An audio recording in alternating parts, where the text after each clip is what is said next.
Hey, CyberWire listeners. I'm Maria Varmazes, host of T-Minus Space Daily on the N2K Network. And our team was just at Space Symposium, and while we were there, we talked with some very interesting folks. So we thought we'd share some of those conversations with you. And of course, we would love you to check out the entire AWS in Orbit series and have a listen to our T-Minus Space Daily show, which, by the way, is celebrating our 1-year anniversary this month.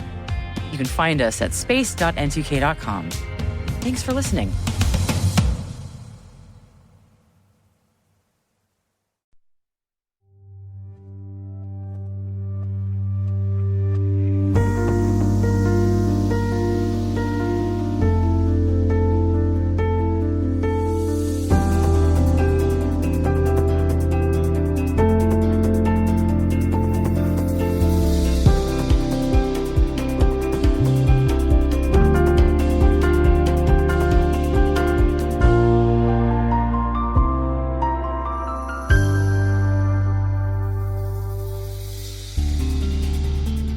Hi, I'm Maria Varmazes, host of the T-Minus Space Daily podcast, and this is AWS in Orbit, connected by Iridium, powered by AWS.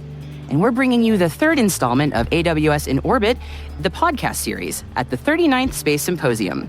In this episode, I'm speaking with representatives from Iridium and AWS Aerospace and Satellite about extending the resilient edge to space.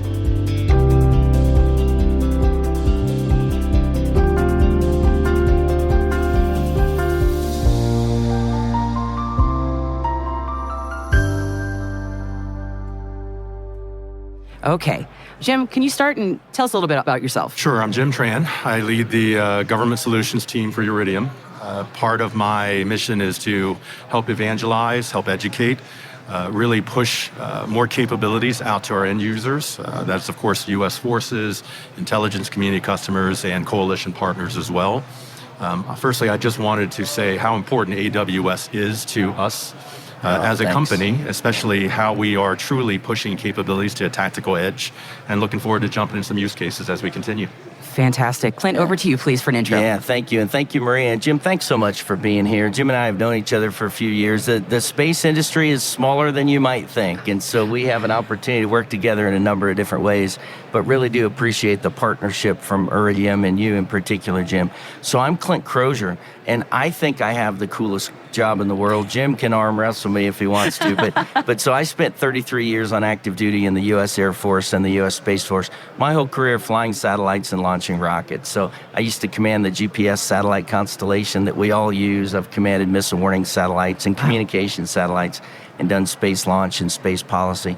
And then my last assignment, I had the real privilege of leading the establishment of the U.S. Space Force. And after I retired, I had a wonderful opportunity. AWS, looking across the global space industry, recognizing we have these world-class technologies, artificial intelligence, machine learning, advanced data analytics, all the things that Jim and Iridium use. And we were looking to create a business that would focus and cater to that industry. And so thus was born the Aerospace and Satellite Business Unit within AWS, and I have the privilege of leading that. So my job each and every day is to sit down with Jim and companies like Iridium and just help them figure out how to leverage the cloud to achieve new innovation in their mission sets. Fantastic intros, both of you. Thank you so much for joining me today. So Jim, let's start with you. We're hearing already so much about the partnership between Iridium and AWS. Let's start with, tell me a bit about Iridium first. Sure. We're a global constellation. We like to say we were Leo before Leo was cool. Obviously, there's a lot of Leo providers right now. That's absolutely true. I used the Iridium constellation a decade and a half ago. That's right. Yeah. Wow. And as I think, as a military user. Precisely. And I think a lot of the first experiences are with a handheld handset that, of course, were pretty prolific through all of the different wars and different conflicts we've been involved in, but Iridium's so much more. We're actually an ecosystem of about 540 different partners out there. What we actually do is create a network, and the network is so very complicated. I can tell you, with 3 decades of satellite communications experience, I was blown away as soon as I came to Iridium to see how difficult it really is to fly the capabilities. But the reality is it's our partners that create Iridium in terms of the end products. Of the 540 or 50 or so, I say that there's another handful, 40 or 50 different customers, customer focus groups. These guys, I call them the Q branch. They develop government capabilities. Yeah, from James Bond, right? Absolutely. The mad scientist type. That's my description, No, I by get the it, way. the mad scientist types. But they're building amazing things that can operate in low probability detection environments, or even just offering positional awareness for either blue force tracking capabilities. But these are the real lifeblood of the real heartbeat, I would say, of Iridium. It's the different partners and the ecosystem that's out there. Fantastic. Yeah, that LEO before LEO was cool. I'm just going to foot stomp that again. I mean, you've been operating a LEO satellite constellation, SATCOM constellation for decades, really before proliferated LEO, started picking up and gaining traction. So, one of the things on the Q branch, one of the things that I love about my job, your job, the work we do together is innovating new things. And I know we're going to talk about Iridium Cloud Connect here in a few minutes, but that was a product of that. That was a product of people sitting down and saying, okay, you have some world-leading IoT capability. We've got global infrastructure, resilient, redundant, et cetera. How do we bring those two things together and really create value for your customers? And so when you say Q branch, my head goes first to Iridium Cloud Connect. That's fantastic. Yeah, there's so much going on. Firstly, I think the history of the relationship is also important to highlight. We go back 2017, 2018, I think, is when we started our initial foray. But what we found is that really it's not just a vendor-partner relationship. We're actually working a lot together to create better solutions and capabilities for the end users, and specifically over managed IoT capabilities. And that could be short burst data type solutions, of which we are the perfect network to support. Or it could be providing telematics, telemedicine, lots of the different evolutions in the IoT environment we're certainly taking full advantage of. And of course, we rely very heavily on AWS to help us deliver that. Yeah, please tell me more about those missions that y'all enabled. I would love to hear more about that. There's so much that we're doing, right? To say that we are read on and we're supporting lots of different levels would perhaps be an understatement. And it's not being a braggart, and it's certainly not flexing. But the reality is, it depends on what Iridium device you're using, for example, where it would fit into a lot of different customer mission, mission profile. So going back to your original comment, you said, I used to use the phones. Well, we also have internet-capable devices. We have more broadband-capable devices, but we're also finding that a lot of our partners, and I do want to highlight that because we're constantly signing up new partners. They're starting to realize how we can augment their missions as well. And if we're all familiar, of course, being out here in Colorado Springs, the term PACE plan, where we fit. So there's lots of primary alternative communications out there that are heavy lifters. But what happens when you are in a wet environment? You're going to need something that's resilient, reliant, always works, which is what Iridium's very proud of, to be the C or the E, the contingency or the emergency part of the PACE plan. So we have so many partners, and we're continuing to sign up new ones. Be on the lookout over the next few weeks to see some of the new press releases. That's exciting. That's exciting. There you go. All right. So the always works piece is really interesting to me too. So two things. One, you are and have been a world leader, a global leader in narrowband IoT capability.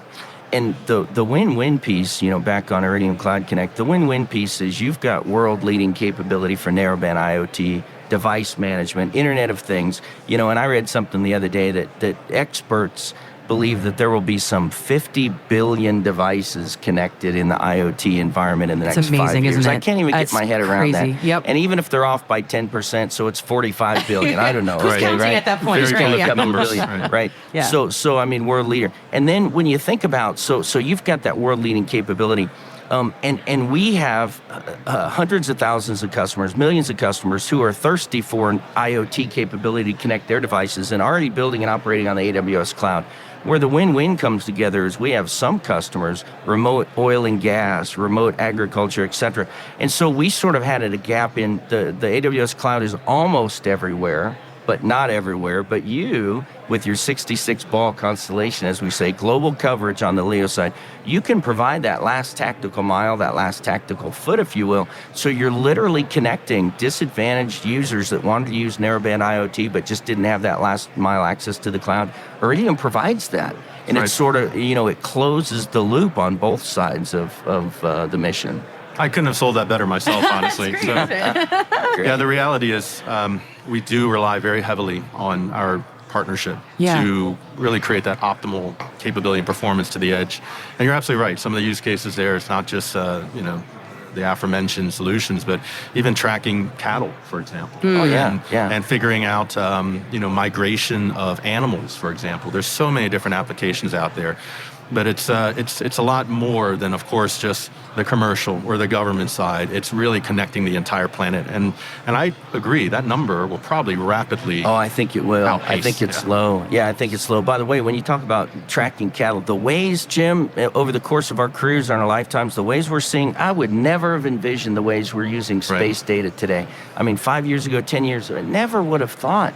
But it's due to innovation like companies like yours that are helping unlock. We at AWS, we call it, we do a couple of missions. One of my key focus areas is the space business leader at AWS is this line of work I call making the world a better place from space. Nice. And so that's what you've just described, right? All these ways we're making the world a better place from space. You also mentioned always on, always connected, and I want to underscore that for a second. I'll get a little geeky here just for a second. We love that. But Yes. you operate on the L-band, right? That's right. And so what's really exciting, ladies getting and gentlemen, L-band, K-band, what's really K-band, exciting about the L-band is Yep. the L-band is the most durable in terms of weather phenomena. right. There And you by go. the way, that's why, again, former commander of the GPS satellite constellation, that's why your GPS that you use day, night, snow, rain, wind, hail, always operates on the L-band. There you go. And so they're operating on the same band that we know provides the best capability. I did not know that. All weather, day, Thank you for night, that. inclement, everything else. So when you say always on, always connected, it truly is more than any other signal. Yeah. Well, thank you for that. There's also a lot of capabilities too, and this is, I think, the interesting part about our relationship, and you guys are also getting read on, while the rest of the world is too. So L-band being very resilient, especially in wet environments or inclement weather environments, but there's other capabilities on board. Namely, we have GPS denial of service Yeah. attack capable Always solutions. a problem, right? Yeah. Well, especially now, and if you're Yeah. looking at how geopolitics is realigning itself all around the world, Yep. I can cite very specific instances, and maybe I won't go into full detail, but GPS denial of service attacks are getting more and more prolific. Yes. So much so that they are taking out different sized regions of different parts of the world. Yes. So why is that important? Well, there's not just a tactical requirement, but practically everything on the planet also relies on GPS timing Yes. to Yes, operate. true. Yep. So whether you're a utility company, Yeah. a cell phone company, an energy company of some other sort, Swiping your credit card at the gas pump absolutely. requires Now- GPS timing signals. So Yeah. for a different environment, we can certainly get into it, but the capabilities that we have on board and what we can provide to augment the requirements out there is very prolific, and certainly something that has commercial, humanitarian, as well as tactical ramifications. Can you get into that at all? I mean, I'd love to hear a little more about that. Well, maybe Whatever a little you can. bit. Maybe a little whatever bit. you can. I'd love to hear a little more. So we'll speak in general terms. Absolutely. Through our recent acquisition of Satellus, of which they've been an onboard capability. It's exciting, yeah. Absolutely, and we are so thrilled to have them. It's been an onboard capability, but they're officially within the Iridium family now. Understood. Yep. So what we are calling it, we're calling it Iridium PNT or STL, but essentially position, navigation, and timing that provides alternative GPS always on, so that you don't have to rely on GPS, especially if the adversaries per se Understood. are jamming it, and they're Yeah. jamming it to such a high rate. Yeah. The good thing is that even when you jam, and sir, I know you know this, it's a finite amount of time. You can't just keep things on jamming endlessly.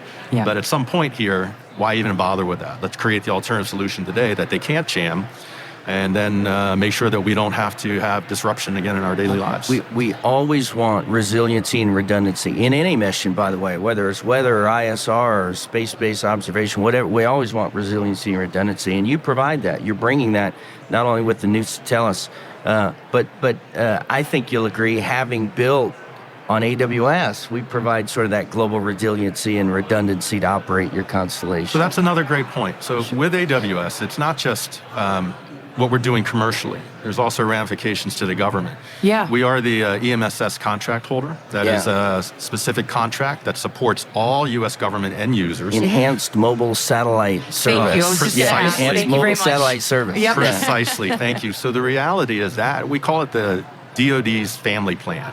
Whether it's one user No, or a it's million true. users, it's already a fixed cost Nice. that everyone should take and benefit. Well, what's also important to realize is that those government end users, while I can see and really I have this amazing global footprint. In fact, if I ever showed you a picture, an instantaneous picture of how many Iridium devices are on at any given time of the day, millions. I think we're up to 2.6 million subscribers right now. Yeah, Wow. yeah, wow. But I can see all of those guys, but what I can't see are the many hundreds of thousands of DoD and coalition partners, because what we want to do is make sure we're protecting our end users so that they aren't visible to different partners. Of course. They're not Yeah. visible Yeah. to different actors out there. But what's important about that is you could be anywhere on the planet as a DoD or coalition partner user, and the entire traffic will traverse bird to bird all the way across.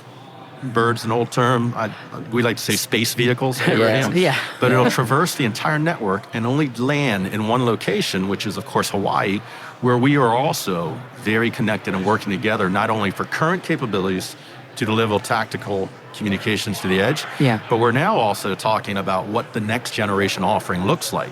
So we are very tied at the hip, not only for what we're doing commercially, but certainly for the government side as well. Yeah, so everybody wants security and privacy, right? Whether it's a government user or individual users, farmers that don't want competitors know, where their livestock is at, whatever Where the they're case may feeding, be, that's right. or where they're feeding. Any reason is a good reason. Any reason. Really. We all want security, and we all want privacy. And what you just said that I sort of love about this partnership that we built together too, to underscore, is because you have global coverage with your 66 ball, 66 satellite constellation, because you have global coverage, and by the way, some on-orbit spares too, which is always a good plan as well in terms of resiliency and redundancy. But because you do, and the way you've architected with AWS, when you land your data, when you land your traffic, it never touches the public internet, right? Because it lands directly to your site, and then we have a direct connection between your site and AWS, private connection, us and you. Nobody else has access to that. Yep. And so customers can be assured that when they're using Iridium on AWS, not only do you get the world-class security and encryption that comes in your capability and ours, but you never touch the private internet. It's in a closed system the whole time. Yeah. Total security to the edge for the end users, especially those with the most important mission. Absolutely. The other thing I really like, Jim, and maybe you can talk about what this has meant for you, is there are millions of users around the globe. Everybody from my wife bought a new refrigerator last year, and it's IoT Is it connected, internet enabled? Oh, fun. right? We can be at the grocery store, and she can pull up the camera and say, "Oh, I'm out of milk," because you've got all right. I mean, so it's everywhere. Yeah. But as we think about all that capability, and we think about so that is growing, like you said, 46 billion might be an understatement, but everybody who wants to use that IoT capability, when they want to complete the last tactical mile, if you will, they don't know how to go out and provision a satellite provider, right? They have no idea how to go do that, but because we built it together, if you're an AWS user using AWS IoT capability, we can connect you internal to the family to that last tactical mile and get you started in space communications when you don't even know what space communications is, right? Yeah. And that makes it super easy to add more customers to your mission set. Yeah, I can't pre-telegraph too much, but be on the lookout to see the various different developmental capabilities we're working with different partners on right now that will absolutely light up hundreds and hundreds and hundreds of thousands, maybe even millions of different types of end users. Of course, all reliant on IoT and pushing different capabilities out there. That's exciting. And Clint, I love that you exciting. referred to it as a family. I think that really speaks to the strength of the partnership here. It really does. It really does. It is. Yeah. And Jim has gotten us all exciting about, I'm aware of some, but I'm curious to see whether there's some other things that come in that I might not know about, which would be great. But what that highlights too, by the way, as I think about it, everything that we've been describing, when we think about the excitements in technology today, space captures everybody's imagination, telco, right, telecommunications, and then IoT. Those are three technology areas that are really growing, really booming, and everything we're doing together sort of circles in that orbit space pun intended, right? Circles in that orbit of space, telco. I got to laugh, Yeah. all right? It was a late laugh, but I got to laugh. It took me a second, but Space, telco, and IoT. And so, all those leading technologies coming together. And by the way, you're leaning into 5G, right, in a big way as well. And so that's going to connect yet another rapidly growing industry part of the mission family as well.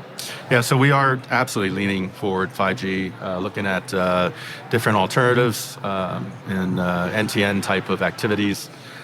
The reality is our network today is perfectly supportive of a lot of the solutions and capabilities out there, especially when you're beyond line of sight, which is part of the draw. Yep. But there's also perhaps a more serious side of that, and it's not only adopting and making sure that we support the current standards, but making sure we're also there to evolve for future standards. So we're very considerate, and our partnerships today and our discussions are encompassing not only what is important today, but also looking at 3, 5, even 10 years down the road.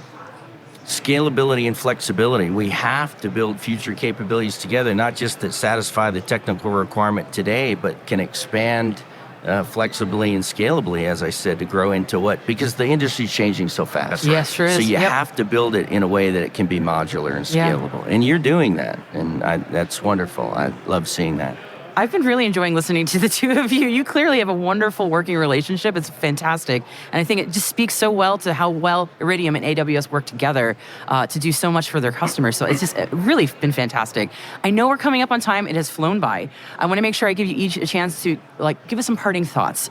So Clint, how about you start? Yeah, well, again, thanks, Jim, for being here. I really appreciate your personal presence and appreciate the partnership that we've had with Iridium over the last number of years. I will tell you, sort of on a personal note, I'm coming up on 4 years with AWS, and I will tell you, in my first 30 days, the first big project I worked in my first 30 days 4 years ago I remember was when the you started at announcement AWS. of Iridium Yeah. Cloud Connect. That Oh, was wow. my first project at AWS, so that's very Outstanding. exciting. But hey, space is rapidly growing. I mean, space is exciting. Our tagline, space is cool. That's what I tell people all the time. Space is cool, space is fun, space is exciting. But when you bring world-leading space capability like what Iridium offers, and world-leading cloud capability, which we believe AWS offers, and you bring those two things together, we're set out to create a new industry within an industry. My team, my mission, the space cloud industry. And so when you bring space experts and cloud experts together the way we've been able to do, it unlocks extraordinary innovation for the future. And that's the piece I'm most excited about. It is very exciting. Jim, you get the last word. Well, I mean, first and foremost, obviously, it's that partnership that we've talked about over and over again is very important to us. As a company, we're, of course, not only committed to our end customers, but also pushing the envelope, constantly evolving, bringing new capabilities and solutions out there that are meaningful and will benefit in a positive way. And, again, just thank you for the opportunity, and just continuing to work with AWS is obviously very important to us. Yeah, Well- it's our pleasure. And keep posted for the next big announcement, right? Seriously. Watch here. I know, sounds right? like. I'm excited to learn what that is. So I guess we'll stay tuned for that. Well, Jim and Clint, gentlemen, thank you so much for joining me today. Thank It's been a you. pleasure. Yeah, and thank you, Maria. Thank you. Thank you very Appreciate much. it. Thanks. Thanks so much.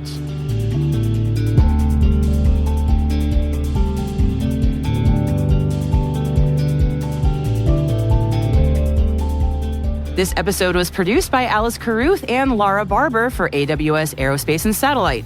Mixing by Elliot Peltzman and Trey Hester, with original music and sound design by Elliot Peltzman. Our associate producer is Liz Stokes. Our executive producer is Jen Iben. Our VP is Brandon Karpf. And I'm Maria Varmazes.